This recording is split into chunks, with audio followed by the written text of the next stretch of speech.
I'm Idiotech, and unfortunately I'm going to have to let you all know that Batman Arkham Knight doesn't run very well. In fact, it runs so badly that it freezes constantly and I can barely play the game.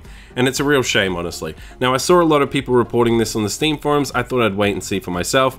They're right. It runs badly. At first you think maybe it's going to be okay, maybe you'll just get a few stutters. No, it gets worse and worse as you go on into the game. Now, it's worst when it's in the Batmobile. When you're in the Batmobile, it's practically unplayable. I'll put some footage in the background here, you'll see what I'm talking about. It freezes constantly, it's very difficult to control what you're doing on the screen. It's unplayable, okay?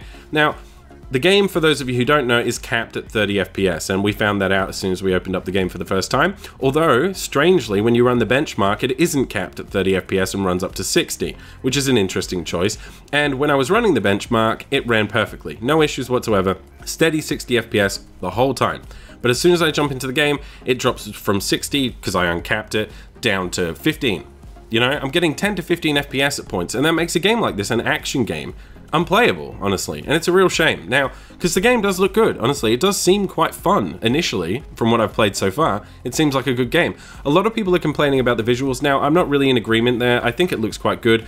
The anti-aliasing choice they've gone with isn't great. It does appear to be full screen anti-aliasing, and the graphics options on offer here are very limited. So if you do have a lower end PC, you're going to have trouble like tweaking things to get it to run well. You're going to have to go into the config file, I guess. Now, I do have an R9 290 and a 4970K, and I'm running the game on an SSD. Both of those are overclocked, by the way, so, you know, it's not a great system, but it's certainly not low end, and I certainly meet the recommended specifications. It's just not good, guys, honestly. Now, if you've bought the game already, I seriously recommend that you get a refund, okay? We have a refund system now. I think it's time that people start using it for the right reasons.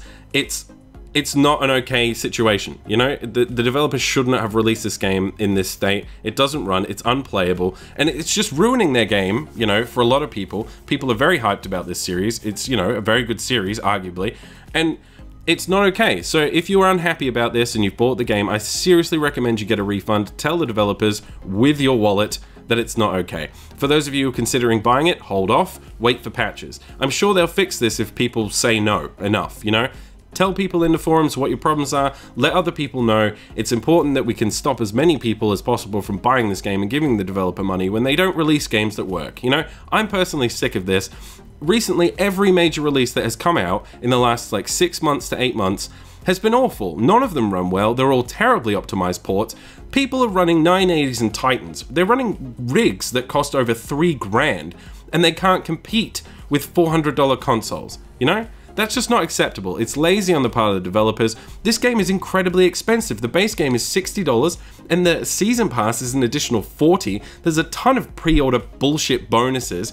It's a terrible business model to begin with, and it runs like absolute shit. People paid a lot of money for this product, you know? Get a refund, guys, seriously. If you're on the fence and you're like, well, what's the point? You know, just get a refund. You can always buy it again.